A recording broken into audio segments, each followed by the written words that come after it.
Gollandiyada bitta qishloqlarga kirdik. Qishloqdagi yo'llarni qaranglar. Sokin, tinch.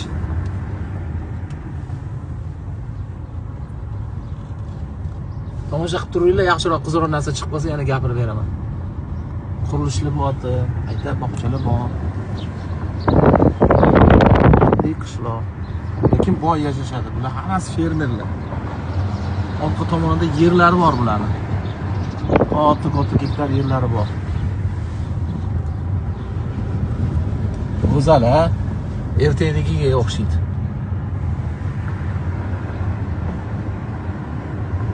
Bularning orqa tomoni dalalar, hozir ko'rsataman o'rayapti. Mercedeslar xashak, pichan ortishyapti mana. O'rmonlari bilan birga. Yo'llarga e'tibor beringlar.